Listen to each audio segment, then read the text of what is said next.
پاکستان مسلم league نون کے divisional صدر عبدالرحمان خان کانجو کی خصوصی ہدایت پر پاکستان مسلم لیگ نون لودھا کے عہدیداران اور کارکنان کی جانب ضلع بھر کے گھروں میں بغیر فوٹو سیشن کے راشن تقسیم کیا جا رہا ہے۔ مزید ڈاکٹر قاسم عباس بلوچ کی اس رپورٹ میں۔ کورونا وائرس سے بچاؤ کے لیے دفعہ 144 کے تحت لاک ڈاؤن کے باعث غذائی ضروریات کو پورا کرنے کے لیے پاکستان مسلم لیگ نون ملتان کے ڈویژنل صدر خان عبدالرحمان خان کانجو نے پاکستان مسلم لیگ نون ضلع لودھا کے عہدیداران اور کارکنان کو مستحق اور غربا کے گھروں میں بغیر فوٹو سیشن کے راشن تقسیم کرنے کی ہدایت کی، جس پر مسلم لیگ نون ضلع لودھا کے عہدیداران اور کارکنان کی جانب سے ضلع بھر میں مستحق اور غربا کے گھروں میں بغیر فوٹو سیشن کے راشن کی تقسیم جاری ہے۔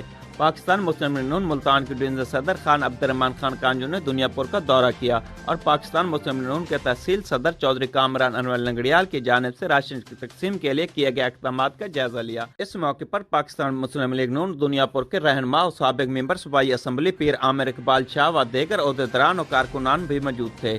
پاکستان مسلم لیگ نون ملتان کے ڈویژنل صدر خان عبدالرحمان خان کانجو اور سابق ممبر صوبائی اسمبلی پیر عامر اقبال شاہ نے میڈیا سے گفتگو کرتے ہوئے کہا کہ اس وقت ملک انتہائی نازک دور سے گزر رہا ہے۔